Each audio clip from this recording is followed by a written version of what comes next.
Baik, Assalamualaikum warahmatullahi wabarakatuh. Sebelumnya saya memperkenalkan diri terlebih dahulu. Perkenalkan, nama saya Putri Wilda Aprilia dengan NIM 2504060039 dari Rombel PK2B. Nah, di sini saya akan menjelaskan mengenai jawaban soal dari pretest kimia dasar 2 yang dua judul. Yang pertama itu judul 3 ada koloid, lalu yang kedua ada judul 4 yaitu kinetika kimia. Di sini saya akan menjelaskan untuk yang pertama yaitu judul 3 mengenai koloid. Untuk soal yang pertama yaitu pada pembuatan sol FeOH 3 kali, tulislah reaksi kimia yang terjadi antara FeCl3 dan NaOH. Setelah itu, jelaskan apakah pembentukan sistem tersebut itu termasuk metode kondensasi atau dispersi. Nah, di sini berarti yang pertama itu kita menuliskan reaksi kimia terlebih dahulu, yaitu antara FeCl3 aquos ditambah NaOH aquos menghasilkan FeOH 3 kali solid ditambah NaCl aquos. Sebelumnya, reaksinya disamakan terlebih dahulu. Untuk sisi kiri Fe itu ada satu, untuk sisi kanan Fe juga ada satu, jadi sudah setara. Lalu Cl3 di sisi Cl di sisi kiri ada tiga, lalu lalu di sisi kanan Cl-nya ada satu, jadi ditulis tiga di depannya. Setelah itu Na di sisi kiri ada satu, sebelum penambahan tiga ada satu, di sisi kanan ada tiga, maka untuk setara ditulis angka tiga. Untuk O di sisi kiri juga ada tiga, di sisi kanan udah ada tiga, jadi udah setara. H di sisi kiri ada tiga, di sisi kanan juga sudah ada tiga, jadi persamaan ini sudah setara. Lalu, jelaskan apakah pembentukan sistem tersebut itu metode kondensasi atau dispersi. Nah, metode kondensasi sendiri itu adalah metode di mana saat partikel kecil itu bergabung menjadi partikel yang ukurannya agak lebih besar. Bergabung menjadi partikel koloid yang berukuran 1 sampai 1000 nanometer. Nah, di dalam air, FeCl3 itu menghasilkan ion Fe3+, dan NaOH itu menghasilkan ion OH-. Kedua ion ini itu memiliki ukuran yang sangat kecil, bahkan tidak terlihat.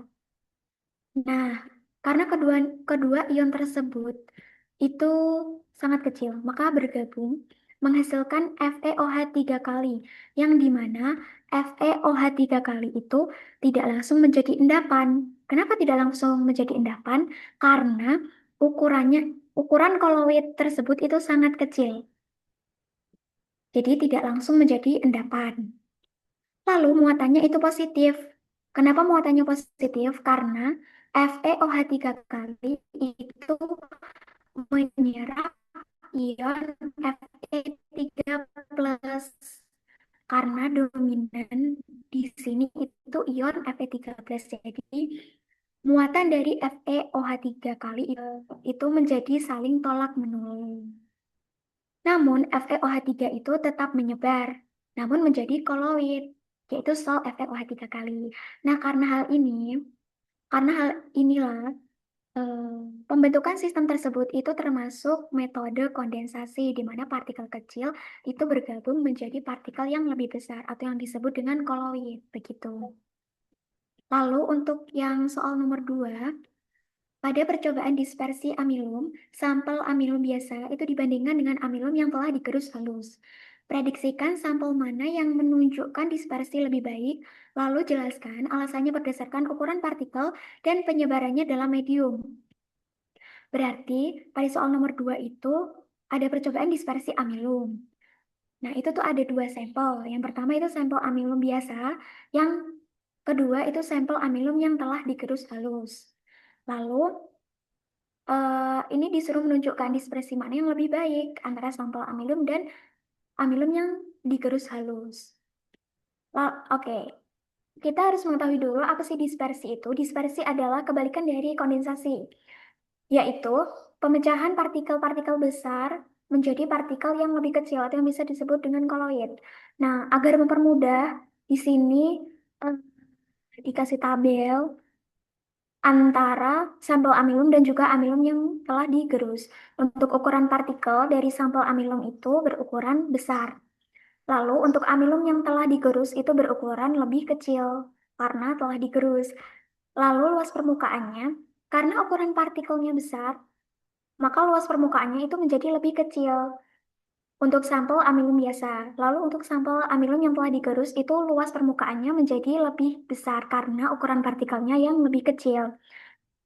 Lalu untuk penyebarannya dalam air, untuk sampel amilum biasa itu penyebarannya tidak merata karena luas permukaannya yang kecil. Jadi area-area, beberapa area itu tidak terkena dengan air, begitu, tidak merata.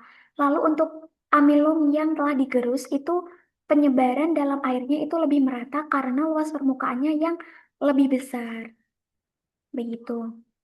Lalu untuk sampel yang menunjukkan dispersi lebih baik setelah berdasarkan tabel tersebut, itu amilum yang digerus halus. Pada amilum yang digerus halus, itu ukuran partikelnya lebih kecil, di mana menyebabkan luas permukaannya yang lebih besar, sehingga penyebaran dalam medium air itu lebih merata. Karena gaya tarik antara partikel amilum dan molekul air itu yang meningkat. Begitu. Sedangkan pada sampel amilum biasa, ukuran partikelnya kan lebih besar, maka luas permukaannya akan menjadi lebih kecil, sehingga menyebabkan partikel itu tidak banyak kontak dengan air. Alhasil amilum itu sulit tersebar merata dan lebih mudah untuk mengendap, begitu. Lalu untuk soal yang nomor 3, pada percobaan emulsi, campuran minyak dan air itu diuji tanpa sabun dan dengan sabun. Prediksikan campuran mana yang lebih stabil, lalu jelaskan fungsi sabun dalam sistem emulsi tersebut. Oke, emulsi itu adalah campuran yang tidak stabil. Jadi ada dua campuran yang tidak dapat bercampur. Untuk contohnya di sini ada campuran minyak dan air yang diuji dengan sabun dan tanpa sabun. Jadi ada dua sampel juga. Minyak dan air itu tidak dapat bercampur karena sifat kepolarannya, tingkat kepolarannya. Air itu bersifat polar, sedangkan minyak itu bersifat nonpolar yang tidak memiliki gaya tarik kuat, sehingga tidak dapat bercampur. Di sini juga ada tabel untuk mempermudah. Untuk pencampurannya, kalau tanpa sabun itu tidak dapat bercampur, seperti yang telah dipaparkan tadi. Lalu kalau dengan sabun itu dapat bercampur. Untuk penyebaran dalam airnya, kalau tanpa sabun itu juga tidak merata, sedangkan kalau dengan sabun itu menjadi lebih merata. Untuk waktu pemisahannya, kalau minyak air itu dicampur tanpa sabun, itu lebih cepat terpisah. Bisa bercampur cuman sementara gitu. Lalu kalau dengan sabun itu lebih lama dalam pemisahannya gitu. Tidak gampang terpisah begitu. Nah, untuk campuran yang lebih stabil berdasarkan hal tersebut adalah campuran minyak dan air dengan sabun. Karena di sini sabun tuh membuat emulsi menjadi lebih stabil. Yang dimana fungsi sabun itu sendiri adalah sebagai emulgator. Emulgator itu sendiri adalah zat yang dapat menstabilkan emulsi atau campuran yang tidak dapat bercampur tadi. Sabun tuh memiliki dua bagian, yaitu hidrofilik yang suka air dan juga hidrofobik suka minyak. Jadi, sabun itu akan membungkus tetesan minyak yang membuatnya itu menjadi lebih kecil dan tidak dapat bergabung kembali karena tetesannya itu kan dibuat menjadi lebih kecil, maka eh, tidak dapat bergabung kembali atau bisa dikatakan waktu pemisahannya lama gitu. Karena hal inilah emosi itu menjadi lebih stabil begitu.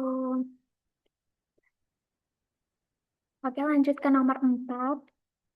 Pada uji efek Tyndall digunakan Aquades, larutan FeCl3, sol FeOH3 kali, dan filtrat amilum. Prediksikan sampel mana yang menampakkan berkas cahaya paling jelas dan jelaskan mengapa hal itu terjadi.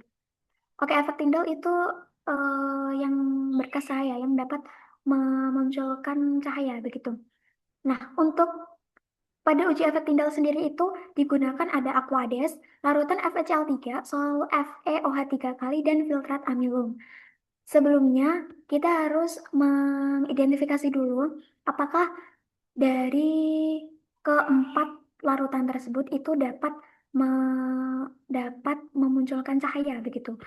Yang pertama ada Aquades. Aquades itu partikelnya sangat kecil. Karena kan Aquades itu larutan sejati ya, jadi partikelnya juga sangat kecil. Karena partikelnya yang sangat kecil, cahayanya itu lewat begitu saja dan tidak dapat dihemburkan begitu. Akibatnya cahayanya itu tidak terlihat. Lalu untuk yang kedua ada FeCl3 itu sama dengan Aquades. Partikelnya itu juga sangat kecil, jadi cahayanya lewat begitu saja dan tidak dapat dihemburkan. Akibatnya cahayanya itu tidak dapat terlihat. Lalu untuk koloid FeOH 3 kali, itu partikelnya kan berukuran koloid, yaitu 1 sampai 1000 nanometer. Nah, itu kan lebih besar daripada yang Aquades sama FeCl 3 kali tadi. Karena partikelnya yang lebih besar, jadi cahaya itu dapat dihamburkan dan berkas cahaya itu dapat terlihat jelas. Lalu untuk filtrat amilum sendiri itu partikelnya sangat sedikit. Karena partikel yang sangat sedikit, maka ada hamburannya, ada berkas cahaya itu dapat dihamburkan tapi lemah. Jadi berkas cahayanya itu hampir tidak terlihat begitu. Berdasarkan hal ini, nah sampel yang menunjukkan berkas cahaya terlihat jelas itu adalah koloid FeOH 3 kali.